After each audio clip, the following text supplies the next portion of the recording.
First story. My parents won't attend my wedding. The author of the post is listed in the description. In 2021, fresh out of college, I moved to a new state for a job. Facing high rent, the Scotts, family friends of my parents, offered me their guest house for a mere $300 a month. Little did I know, this seemingly sweet deal would lead to a year of turmoil. The Scotts, longtime friends and business partners of my parents, had 3 kids. As soon as I settled in, the Scotts became excessively involved in my personal life, particularly my relationship. The situation took a dark turn as they fabricated scenarios to my parents, accusing me of promiscuity, rarely being home, and even planning to secretly move in with my boyfriend. Their disdain for my boyfriend was palpable, treating him with passive aggression, condescension, and even making derogatory comments about him being adopted. The interference escalated with family meetings where they labeled me as a poor influence on their teenage daughter, criticizing my boyfriend, whom they had met only 3 times. And I have to add, my BF and I don't drink or smoke and both have careers. My BF is a perfectly good man and was always respectful to them despite their poor treatment. The dad of the Scott family went to the extent of sharing his marriage problems and lack of a sex life, blurring the boundaries of landlord-tenant inappropriate relationships. The breaking point came when the fridge in the guest house broke, and they insisted I foot the bill for a $900 replacement. Their influence over my parents was significant, as my parents rarely had my back and sided with the Scotts, constantly belittling my boyfriend without reason. By the end of 2022, I decided to move out with some girlfriends of mine, leaving without saying goodbye to avoid further confrontation. Fast forward to the summer of 2023, my boyfriend and I were living together in a new state, and he proposed. To my surprise, when he asked my parents for their blessings, they were supportive and enthusiastic. My parents were even flown out to witness our engagement. As we delved into wedding planning in the fall of 2023, my fiancé's parents generously offered to finance the wedding. Strangely, my mother declined involvement in the planning, claiming she hated it. Despite repeated invitations from myself and my future mother-in-law, she insisted we handle everything on our own, a departure from the typical involvement of the mother of the bride. My meal did fly my mom out to NY for wedding dress shopping, which was fun, but my mother insisted on the trip that this was all she wanted to do. Winter 2023 brought a text from my dad, urging me to invite the Scotts. I respectfully declined, citing the distress it would cause me on our special day. This refusal triggered a nuclear war within the family. My parents, adamant about the Scotts' inclusion, declared they wouldn't attend the wedding. My dad accused me of starting my happy life by destroying his, and my mother uninvited me to Christmas. In attempts to salvage the situation, I apologized and tried to explain my decision. However, my parents were unreceptive, hurling insults and baseless accusations claiming my side of the family has been canceled. My mother then flipped the scripted and threatened to expose details on social media of my disrespect to the family if I didn't show up for Christmas. Despite exchanging Christmas and birthday greetings via text, I've not spoken to them about the situation. The pain of their absence and the harsh words lingers as I approach my wedding day. I'm confused, I'm guilty, I'm in pain. The fallout all because I refused to invite the Scotts. Oop added an edit to the original post. Edit. We are having a destination wedding and the festivities will begin 3 days prior to the wedding. So if caved in and invited the Scotts, I would have to endure up to 4 days of them. I don't want to walk around the resort and turn around and have to see them and instantly get into a bad mood. Also, I am afraid if my parents decide to show up without the Scotts that they will cause drama. Relevant comments. Commenter. Making derogatory comments about him being adopted. Criticizing my boyfriend, belittling my boyfriend. It seems like a perfectly reasonable decision for the boyfriend and his parents, who are the ones financing the wedding, to decline to invite these Scott people. I don't think the bride or her parents have a choice in this matter. OP. My future in-laws don't want the Scotts there, but they would be willing to bite the bullet for me because they feel terrible about my parents not attending. They're such good people. But there's no way in hell I'm going to let that happen, especially since they are doing so much for me out of the kindest of their hearts.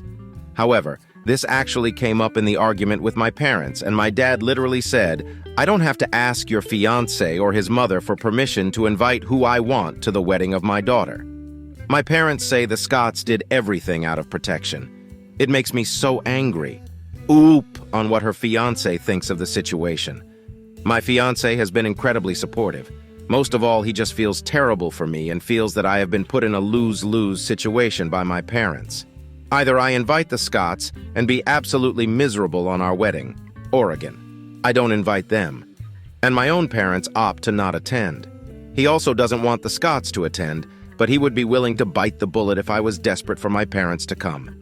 However, like many comments below, I don't want to start my life with an ultimatum from my parents.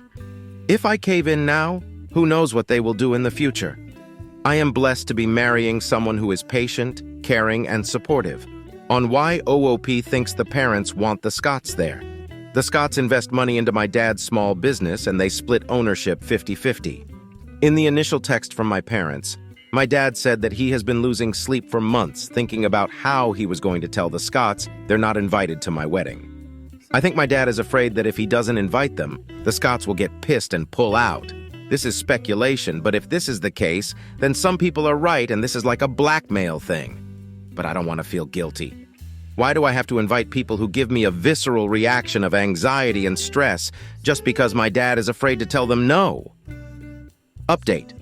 I woke up this morning to a bunch of texts from my mother. She demanded that I end my engagement, cancel the wedding, quit my job, and move back to their home. She started saying things like, "I know you're unhappy. It's okay. You tried. Now it's time to come home. You have some maturing you need to do."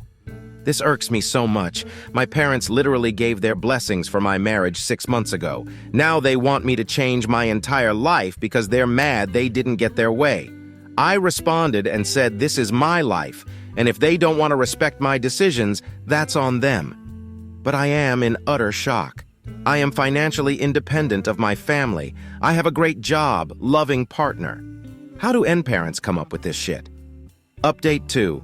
3 months have passed since my parents declined attending my wedding. Initially, I found peace and acceptance, looking forward to celebrating with those who would be present and knowing my parents wouldn't be there to ruin it.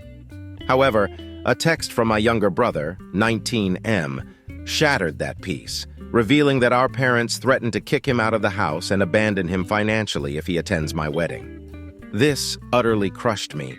I am so close with my brothers and I love them dearly. I have 3 brothers aged 19, 22, and 27. While my older brother lives independently, my 2 younger siblings still live with our parents. Despite my parents' decision to not come to the wedding, I told my brothers how badly I want them to attend, assuring them of my support. After their shared support, I booked their travel, optimistic about their participation. I was naive to believe our parents would accept this decision. Their subsequent outbursts targeted my brothers, leveraging financial threats to dissuade them from attending, claiming they are betraying the family by supporting me. I offered to financially assist my brothers if they still want to attend, knowing they'd get kicked out, but I realized the difficulty of abandoning familiarity. In response to this outburst, my brothers called me and proposed an intervention, aiming to address broader familial issues, aka the bigger picture of my parents being abusive. I tried my best to explain this was a bad idea, I pleaded. Despite my reservations, I supported them via phone call. I felt I was bound by sibling loyalty. Yesterday's call confirmed my fears. Amidst vile accusations, I endured personal attacks ranging from insults against my fiancé to baseless critiques of our life choices. My father's tirade, marked by verbal abuse, culminated in a cruel dismissal of my feelings. Here are a few notes I took during the 2-hour intervention. 1. My fiancé is not an intellectual because he likes to snowboard and doesn't know how to have intellectual conversations. 2. My fiancé doesn't have royal or noble blood and therefore cannot have intelligent children. 3. It was rude for my fiancé to not bring flowers or wine when he flew from another state for the day to ask for my hand in marriage. 4. My decision to change my job and move to a new state with my fiancé is a manipulation tactic. 5. My dad said calling people names and insults is the right thing to do when you're mad. 6. My dad said my decision to change my career path is stupid and I'm cutting him out of his life. 7. Thinks my fiance's job as a salesman makes him a loser. 8. My parents are mad I never offered to invite my uncle that I haven't seen in 13 years who lives in Russia. Literal WTF moment for me. 9. My dad says my relationship is wrong and he's not happy about it. Says it would be smart to break up. 10. My dad says he regrets not punching my fiancé in the face when he asked for his blessings and says it will haunt him for the rest of his life that he didn't punch him. Says the only reason he gave his blessings was to not hurt my feelings. 11. Says my fiancé's parents are mean for not responding to their texts. 12. Called my fiancé's mom a bitch. 13. Said everyone at my engagement party is unintellectual and a redneck, and that they were shocked at the crowd I've decided to live around. 14. The last minute of the call consisted of my dad screaming at the top of his lungs that I am stupid, an idiot, dumb, and a bitch. I started hysterically crying at this point. I felt like a little girl again. 15. He called me a liar when I explained all the horrible things his friends did to me and why I didn't want to invite them to the wedding. He even called me a liar when I explained that his friend, 70M, would try to talk about his sex life with me. 16. Crying, I explained to my dad, I just wish you cared about my feelings too because I am also really hurt and just want you to understand my perspective. He said, why the fuck should I care about your feelings? You don't respect me, my friends, or my values. Fuck your feelings, you stupid bitch. I ended the call right there. After the call, my brothers said they will still be attending my wedding because this has become an issue of standing up to my father's unacceptable behavior. Despite my brother's attempts at defense, we were outmatched by our father's narcissism. Enduring the call was agonizing, yet crucial for my siblings to witness his true nature. Gaslit and invalidated, I feel so dehumanized. I never thought I would someday block my parents. Today marks day 1 of going no contact. Second story. My best friend slept with my married brother.